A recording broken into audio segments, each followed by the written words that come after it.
Mets hosting the Cardinals, and both of these teams are minus 110 on the money line. The over-under is 8.5 runs. The Cardinals laying a run and a half on the run line are plus 160, meaning if you bet them that way, they have to win by 2. And the Mets getting a run and a half on the run line are minus 180, meaning if you bet them that way and they win this game outright, you win. They lose by 1, you win.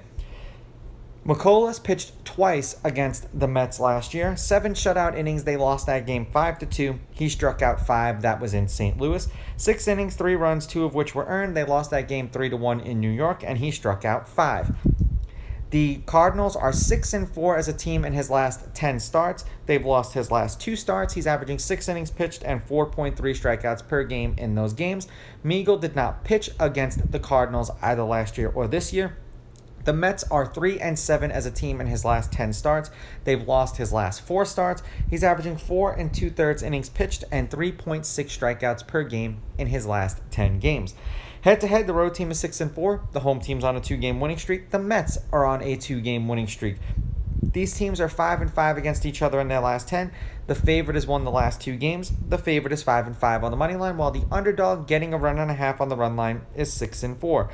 There have been 3 one-run games in their last 10 meetings. The over has hit in their last 2. The over is 6-4, and the over-under at 8.5 runs is 5-5. For those who are concerned about the wind, which it really won't make much of a difference right now because it's the night before.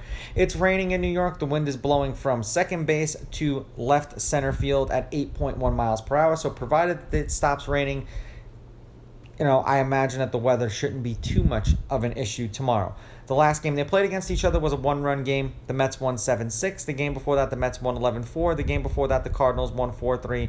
And the game before that, the Mets won 3-1. That was a 4-game set in New York that the Mets took 3 out of 4. Now, the Cardinals are 2-8 in their last 10. They've dropped their last 5 games that they've played. The over has hit in their last 2 games.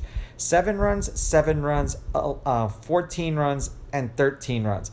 3 consecutive losses where they only scored 3 runs, and then the last game that they played, they scored 5 runs and lost.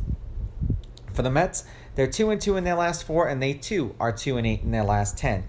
6 runs, 3 runs, 13 runs, and 7 runs. 5 runs in a win, 1 run in a loss, 6 runs in a loss, 4 runs in a win. I'm going to take the Mets here. I like the Mets with the money line. I like the Mets getting the runs, and I'm going to go over just because with both of these pitchers' ERAs, I think that this is going to be a higher scoring game. These are just my picks. If you disagree, please go with your gut, and please bet responsibly.